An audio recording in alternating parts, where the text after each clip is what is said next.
अरे कमला, मेरा छोटा बेटा कुछ दिन पहले ही विदेश से लौटा है। सोच रही हूँ अब उसके भी हाथ पीले कर दूं। कोई अच्छी लड़की हो तो बताना। अरे वाह, निशांत विदेश से लौट आया। फिर तो उसके लिए कोई बड़े अमीर घर की लड़की ढूंढनी पड़ेगी। तेरी बड़ी गरीब बहू की तरह नहीं जो बस 2 जोड़ी कपड़े में ही ससुराल चली आई।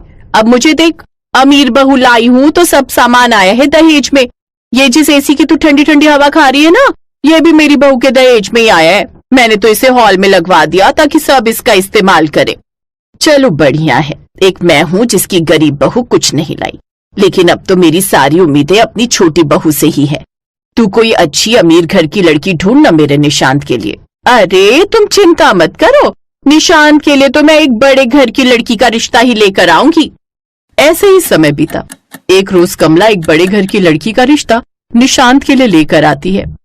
देख तो विमला, लड़की कितनी सुंदर है, ऊपर से अमीर घर से भी है, अपने माँ बाप की इकलौती है, खूब दहेज मिलेगा।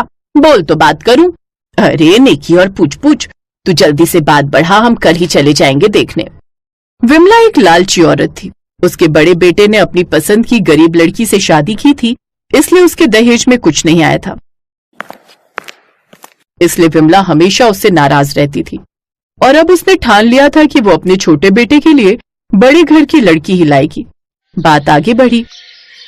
फिर वो अपने बेटे के लिए सोनिया को दुल्हन बनाकर घर ले आई। आओ मेरी प्यारी बहू, इस घर में तुम्हारा स्वागत है।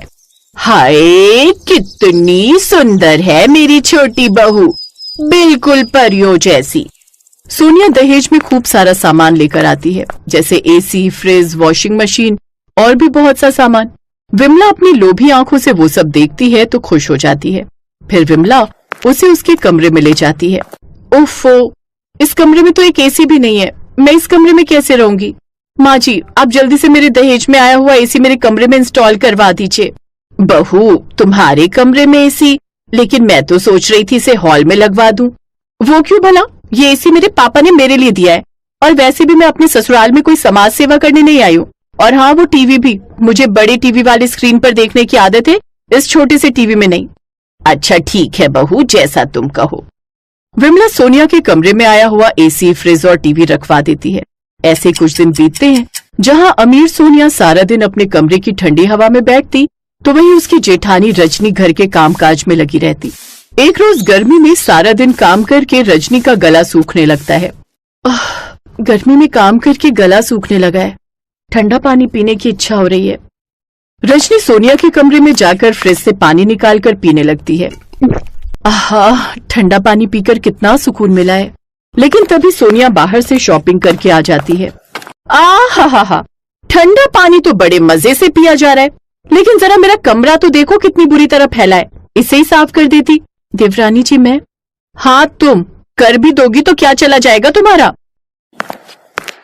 ठीक ही तो कह रही है छोटी बहू, वो बेचारी शॉपिंग करके थक कर आई है, तो तुम उसका कमरा साफ कर दोगी तो कौन सा गुनाह हो जाएगा।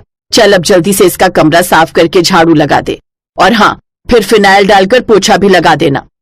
जी माँ जी। सोनिया को अपनी अमीरी और सुंदरता पर बड़ा घमंड था, तो वहीं रजनी दिल की बहुत अच्छी थी, लेकिन उसकी ये अच्छाई किसी को नजर नहीं आती और उसकी सास हमेशा उसको बुरा भला सुनाती रहती। एक रोज सोनिया सज धज कर तैयार होकर फिल्म देखने जा रही होती है। उसे देख रजनी ने कहा, देवरानी जी, मुझे भी बड़े दिन हो गए बाहर गए हुए, और मैंने तो आज तक सिनेमा हॉल भी नहीं देखा। अगर आपको बुरा ना लगे तो क्या मैं भी आपके साथ चलूं? तुमने अपनी शक्ल भी देखी है, ऊपर से कपड़े तक पहनने का सेंस तो है नहीं तुम्हें।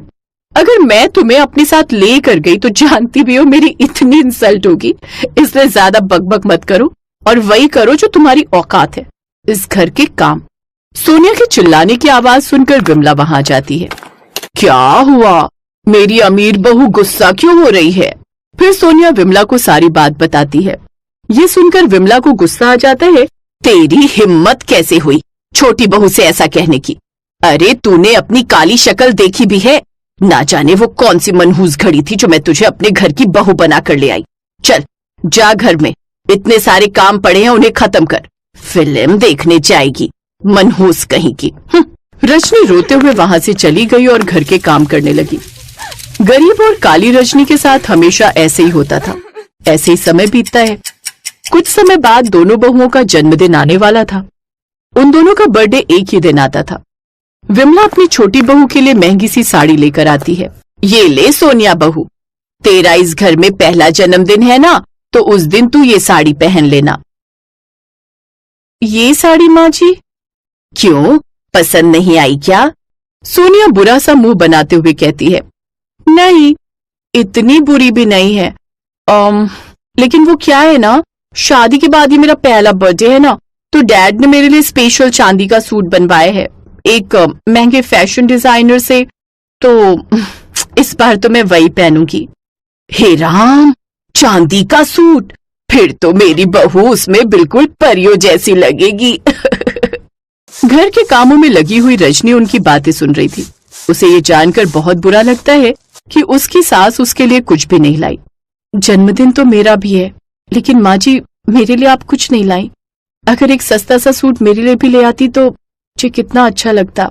ए काली कलूटी गरीब कहीं की, तुझे कितनी बार समझाया है तू इस घर की नाम की बहू है, लेकिन औकात तेरी नौकरानियों जैसी है। आहा, सूट चाहिए महारानी को, जैसे तेरे बाप ने तो मुझे संदूक भरकर खजाना दिया है ना। और अब मुझसे खुद को कंपेयर करना बंद करो। और हाँ, माँ जी ने मेरे पहले बर्थडे के लिए बहुत सारे लोगों को इनवाइट किया है, तो जन्मदिन के दिन सारे घर की सफाई करके उसको सजाकर और अच्छे अच्छे पकवान बनाकर तुम यहाँ से निकल जाना, समझी? क्योंकि मैं नहीं चाहती कि मेरी फ्रेंड्स को पता चले कि तुम जैसी गरीब और काली औरत मेरी जेठानी है। उस दिन रजनी बहुत रोती है। उसका पति मनीष दूसरे शहर में नौकरी करता था, इसलिए उसकी तरफदारी करने वाला वहाँ कोई नहीं था। सुबह जल्दी उठकर रजनी सारे घर की सफाई करती है, फिर सारे घर को दुल्हन की तरह सजाती है, जिसके बाद वो तरह तरह के पकवान बनाती है।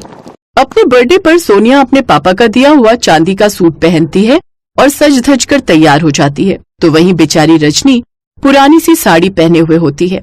अरे वाह, मेरी बहू तो आज इस चांदी के सूट में बिल्कुल चांद का टुकड़ा लग रही है।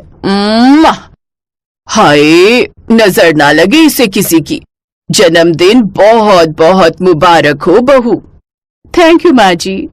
और तू, सारा काम हो चुका है तो तुम्हारी अब यहाँ कोई जरूरत नहीं है। अब तुम यहाँ से चली जाओ और जब पार्टी खत्म हो जाए तब अपनी ये मनहूस सी शक्ल लेकर चली आना सफाई करने। रजनी अपनी किस्मत को कोसती हुई घर से निकल जाती है। कुछ दूर चलकर वो जंगल में पहुंच जाती है और थक हार कर एक पेड़ के नीचे बैठ जाती है।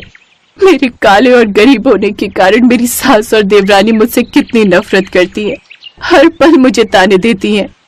वो खुद से ये सब बातें कर ही रही होती है कि तभी उसकी नजर सामने फंसे एक खरगोश पर जाती है, जो कि दलदल में फंसा हुआ होता है और डूबने ही वाला होता है। अरे ये क्या, ये तो इसमें डूब जाएगा, मुझे इसकी जान बचानी होगी। रजनी जल्दी से उस खरगोश की मदद करती है और उस खरगोश को बाहर निकालती है, लेकिन अचानक उसका पैर फिसल जाता है और वो खुद ही उस दलदल में डूबने लगती है। बचाओ, कोई बचाओ मुझे। तभी अचानक उस दलदल के पास लगे पेड़ से एक पीले रंग का सोने का सूट रजनी के ऊपर आकर गिर जाता है, जो कि काफी मजबूत था। उस सूट को पकड़कर रजनी दलदल से बाहर आ जाती है। तभी अचानक से वो सूट बोलने लगता है। आज के बाद तुम्हारी जिंदगी में कोई भी तकलीफ नहीं रहेगी।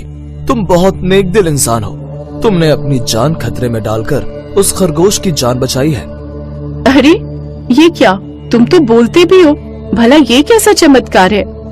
हाँ, मैं एक जादुई सोने का सूट हूँ जो परिलोक से आकर इस पेड़ पर फंस गया था और तभी आजाद हो सकता था जब मैं किसी नेक दिल इंसान की मदद करूँ और उसके पास ही रहूँ।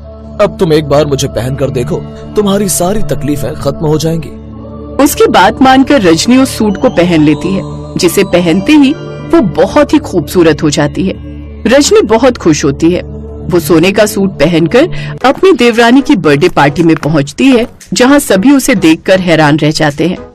ये क्या, तुमने सोने का सूट पहना है और तुम इतनी खूबसूरत कैसे हो गई? रजनी सबको सारी बात बताती है। ये सुनकर सोनिया चिढ़ जाती है।